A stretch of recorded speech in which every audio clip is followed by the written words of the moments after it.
La technologie au service du bien, la technologie pour résoudre des injustices, c'est les sujets que nous allons aujourd'hui évoquer. C'est dans Israël Demain, c'est tout de suite. Israël Demain, c'est l'émission des innovations en Israël. Olivier Granilic vous fait découvrir chaque semaine toutes les nouveautés dans le domaine des nouvelles technologies, de la médecine et du social. Israël Demain, c'est l'émission qui parle du futur sur Studio Qualita. Bonjour à tous et bonjour à toutes, heureux de vous retrouver pour un nouveau numéro de Israël Demain sur Studio Qualita avec aujourd'hui Jérémy Attia, notre invité. Bonjour Jérémy. Bonjour. Merci d'être avec nous pour nous parler d'une très très belle initiative. En tout cas, une initiative volontariat, en tout cas, avec beaucoup de choses derrière cela. On va en parler, bien entendu. On va commencer par toi, Jérémy. Jérémy, qui vient de Toulouse. C'est ça. Ça fait combien de temps en Israël, Jérémy ? Ça fait maintenant 2 ans et demi. Et la Alia, comment ça s'est décidé ? Là, ça s'est vraiment décidé... J'étais à Paris, je travaillais en tant que consultant data science. Et Israël, c'était un pays dans lequel j'allais souvent en vacances. Ouais. Et je me suis dit, pourquoi pas travailler là-bas ? Alors, tu as fait quelle formation tu as suivi en France ? Quelle étude tu as fait ? Alors, j'ai fait mes études à Toulouse. J'ai fait un master en mathématiques et économie. Ouais. Et ensuite, j'ai fait un master en finance. Et des choses sérieuses. Un master en statistique. D'accord. Parce que j'ai fait un master en finance aussi en Angleterre. Mais... D'accord. Après ? Voilà, c'était plutôt... voilà. Donc, avec tous ces diplômes en poche, tu te dis, écoute, Paris c'est pas mal, mais je vais essayer Tel Aviv. Voilà. En tant que Toulousain, c'est dur de dire que Paris c'était pas mal, mais c'était vraiment bien. J'ai vraiment aimé ma période à Paris. Mais je voulais connaître autre chose et... L'opportunité de travailler en Israël, c'était quelque chose qui me donnait envie. D'accord. Donc, alors comment d'abord tu arrives en Israël ? Tu es avec des diplômes en poche, on a bien compris, une petite expérience professionnelle, mais ça ne veut pas dire que toutes les portes s'ouvrent. Alors, comment tu es arrivé à trouver du travail en Israël ? Alors, premièrement, j'avais des amis israéliens qui m'ont permis de démystifier un peu la complexité du travail ici, comment ça se passait, et puis aussi au niveau de la culture. Ouais. Ça t'a paru grâce à tes amis israéliens, ça t'a paru plus facile en fait. Plus facile, et ça m'a vraiment permis de démystifier un peu toute la complexité qu'il y a ici. La manière de travailler, et puis la culture en général. Donc tu arrives en Israël, tu trouves tout de suite du travail ? Non, alors justement, j'ai juste pour faire le pont entre la société française et la société israélienne, j'ai connu un programme Massa. J'ai fait un programme Massa qui m'a permis de vraiment faire le pont entre les deux. Et ce programme Massa, qui est une formation en data science et en cybersécurité, m'a permis de faire donc cette formation. Et ensuite, j'ai fait 5 mois de stage qui ont permis de mettre le pied à l'étrier pour ensuite entrer chez Intel. Donc aujourd'hui, tu travailles chez Intel, je suppose tu travailles aussi dans la cybersécurité ou Juste la data science. Juste la data science. Mais c'est pas pour ça que tu es venu nous parler, c'est pas pour nous parler de Intel, bien que je suis sûr que ça aurait été très intéressant, mais pour parler d'une initiative que tu as eue avec 2 amis d'ailleurs, Data for Good Israel. C'est ça. Alors, comment, d'abord, tu as eu cette idée ? Comment, tout d'un coup, tu te dis, je vais faire autre chose que de travailler à Intel ? Voilà.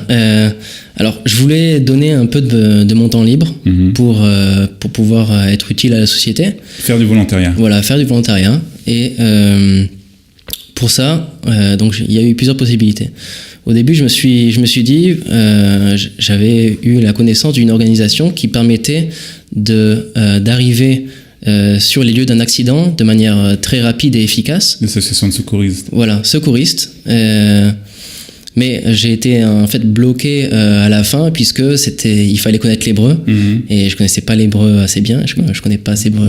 Je connaissais pas assez bien encore maintenant. D'accord. Et pour pouvoir finalement être en contact avec eux et pouvoir leur demander qu'est-ce qui va pas. Ouais. Donc je me suis dit voilà, maintenant avec les compétences que j'ai actuellement, peut-être pas l'hébreu encore, mais peut-être plus tard, je vais essayer de donner de mon temps et d'être utile. D'accord. Donc, tu as voulu mettre en fait tes connaissances que tu avais, tes connaissances technologiques, tes connaissances de data, au service des autres et au service pour régler des problèmes et pour essayer de régler certaines injustices. C'est ça. Donc, c'est vraiment l'initiative de Data for Good, c'est d'utiliser en gros le pouvoir des algorithmes pour résoudre des problèmes sociaux. Pour ça serait... Si je prends l'exemple d'un des projets qu'on est en train d'essayer de faire en ce moment. Avant que tu prennes un exemple, c'est quelque chose qui existe dans d'autres pays en fait, Data for Good. C'est ça, exactement. C'est pas quelque chose qui est spécialement israélien. Voilà, c'est quelque chose qui est déjà fait dans les autres pays, dont en France d'ailleurs. Et c'est quelque chose. Et ça n'existait pas en Israël, voilà. Donc tu t'es dit, bon, ben voilà, j'ai trouvé le domaine, je m'y connais un peu dans tout ce qui est data, dans tout ce qui est technologie, et j'ai envie de faire du bien, donc voilà. Alors, dis-nous comment ça marche. Alors, comment ça marche, en fait, c'est une communauté de gens qui aiment travailler avec la data, et qui sont là aussi pour résoudre des problèmes sociaux. Alors, data, c'est toutes les données. Hein. C'est tout ce qui est données en général. Tout ce qu'on peut avoir comme données dans tous les domaines. Voilà, dans tous les domaines, que ce soit des données au sens large. Ça peut être des données tabulaires, ce qu'on aurait dans Excel, mais aussi des données vocales et des données vidéo. Images, voilà. D'accord. Si par exemple, je prends l'exemple d'un projet qui est un des projets qu'on essaye de résoudre, c'est la réduction de gaspillage de nourriture. D'accord. Donc là, par exemple, dans ce projet, ce qu'on essaye, c'est premièrement d'identifier les organismes qui ont un surplus de nourriture. On peut pas, par exemple, penser aux grandes distributions, au restaurant ou même salles d'événements, voilà, qui font certains événements. Et allouer cette nourriture à des personnes qui en ont besoin, par exemple. Ou des associations. Par l'intermédiaire d'associations. Voilà, les gens de Restos du Cœur qu'il y aurait en Israël, eux ont besoin de nourriture. Bien sûr. Et donc, notre but, notre objectif, c'est vraiment d'essayer d'allouer ce surplus à des organismes comme les... D'accord. C'est donc de mettre en rapport ceux qui peuvent proposer un service avec ceux qui peuvent donc se servir de ce service. Exactement. Donc mettre en relation, premièrement, mais aussi utiliser la donnée elle-même. La donnée de la part peut-être ceux qui ont le surplus, la grande distribution ou même d'autres événements, avec les données des associations elles-mêmes, qui par exemple disent à cet endroit on n'a pas assez de nourriture, peut-être que le jeudi soir on fait ce genre d'événement, on planifie ce genre de nourriture et en fait à la fin il nous en reste. Alors comment allouer de manière efficace Donc tout ça c'est grâce à la technologie, grâce à votre technologie, enfin grâce à la technologie donc de Data for Good. Ça permet de régler ces problèmes. Voilà, c'est vraiment technologie qui existe. C'est des modèles statistiques qui permettent de prédire quelle serait la consommation de nourriture à un certain endroit donné. Alors comment vous mettez en place tout cela ? Vous avez une équipe de personnes qui travaillent sur ces projets ? Voilà, alors c'est vraiment, comme on a dit avant, du volontariat. C'est les gens qui veulent bien donner de leur temps libre. Ce qu'on organise en fait, c'est des meet-up dans lesquels on demande les projets sur lesquels ils voudraient travailler. Donc, ça, c'est déjà fait. On connaît les projets sur lesquels on veut travailler.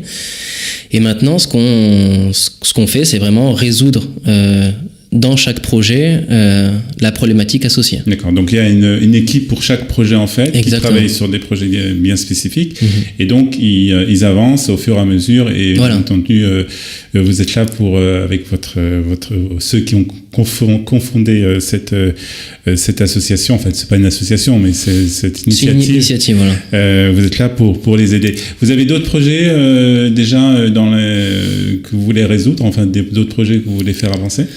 Oui, alors d'autres projets qu'on pourrait catégoriser comme difficiles ou moins difficiles. Quelque chose qui serait peut-être plus facile de faire, c'est déjà d'essayer de matcher toutes les initiatives de volontariat qui existent ici. Il y en a beaucoup. Il y a beaucoup de gens qui veulent faire du volontariat, mais ils ne savent pas exactement laquelle, comment, qui contacter. Voilà. Toutes les initiatives de volontariat, toutes les associations qui ont besoin de bénévoles, et de les mettre en rapport donc avec justement ces personnes qui ont envie de faire du bénévole. C'est ça. En prenant compte de leur lieu géographique, de leur temps qu'ils veulent donner, du nombre d'heures, etc., etc. Ça serait vraiment quelque chose qu'on mettrait de manière publique. Après, ils verraient dans quelle ville ça se trouve et ils choisiraient eux-mêmes s'ils veulent vraiment investir de leur temps dans cet organisme. D'accord. Donc ça, c'est un des projets. Il y en a un autre sur lequel on travaille qui... Le but est de scanner en fait le contrat de location qu'on aurait dans la ville dans laquelle on est. Et par exemple, si je cite l'exemple de Tel Aviv, on aurait par exemple, on scannerait son contrat à Tel Aviv puisqu'il y a beaucoup de demandes en termes de locataires et pas assez d'offres. Et du coup, les propriétaires font un peu ce qu'ils veulent. Voilà, les propriétaires des fois ont des clauses qui sont pas forcément très légales.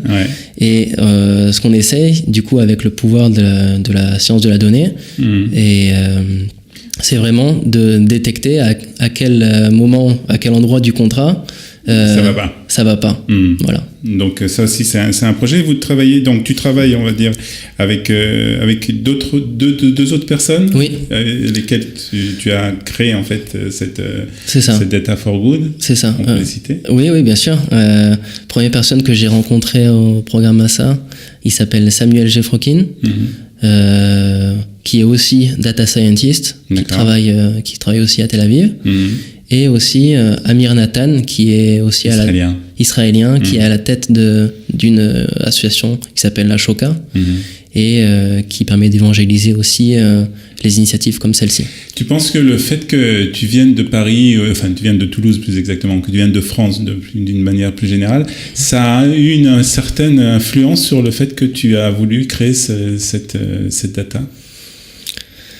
C'est plus parce que je pense que j'étais dans le domaine de la data et que j'étais assez au courant de ce qui se passait déjà en France, qui m'a permis plutôt de créer parce que tu aurais pu aussi rester dans ta place et puis avoir ta petite vie tranquille, mais là, c'était quelque chose d'important pour toi de faire quelque chose, de donner à la société israélienne. C'est ça, d'essayer de donner un sens aussi à mon temps libre. D'accord. On peut imaginer faire plein de choses, qu'elles soient aussi très, très fun, mais essayer de donner du sens aussi à une petite partie de mon temps libre, c'était quelque chose qui me tenait à cœur. D'accord. Et est-ce que vous êtes accueilli par les Israéliens de quelle manière? Quand on veut organiser des événements, par exemple? Au niveau du volontariat, est-ce que vous avez beaucoup de personnes qui veulent participer à ce projet? Oui, alors actuellement, on a une communauté d'un peu plus de 500 enthousiastes en data. D'accord. Et on en attend beaucoup plus, si possible. Parce que on essaie d'avoir de plus en plus de projets, de plus en plus de personnes qui travaillent sur les projets. Après, il va falloir faire un data pour tous ces volontaires. Exactement. En tout cas, si vous voulez rejoindre Jérémy sur Data for Good, c'est possible. Je suppose qu'il y a un site, une page Facebook, tout ce qu'il faut. C'est ça. Alors, on a un groupe Facebook, Data for Good Israël. D'accord. Et aussi un groupe Meetup qu'on peut rejoindre. On tape juste dans Google. Voilà, on mettra de toute façon toutes les coordonnées et toutes les adresses dans le petit pitch qui se trouve juste en haut de cette vidéo et qui vous permettra donc de rejoindre cette très belle initiative, une initiative encore, il faut le préciser, bénévole. Donc totalement du volontariat, une manière donc de mettre son savoir au service de la société pour résoudre des injustices, pour faire encore un peu de bien dans la société. On essaie. Société israélienne. En tout cas, c'est une très belle initiative. Merci Jérémy d'être venu nous en parler. Merci de l'invitation. On va vous souhaiter une très bonne continuation. Merci. Et encore beaucoup de succès avec Data for Good. Merci. Merci Jérémy, à très bientôt. Voilà, c'est terminé pour aujourd'hui avec Israël demain. Nous nous retrouverons bien entendu la semaine prochaine pour un nouveau numéro. Merci, bye bye. Israël demain, c'est l'émission des innovations en Israël. Olivier Granillic vous fait découvrir chaque semaine toutes les nouveautés dans le domaine des nouvelles technologies, de la médecine et du social. Israël demain, c'est l'émission qui parle du futur sur Studio Kalita.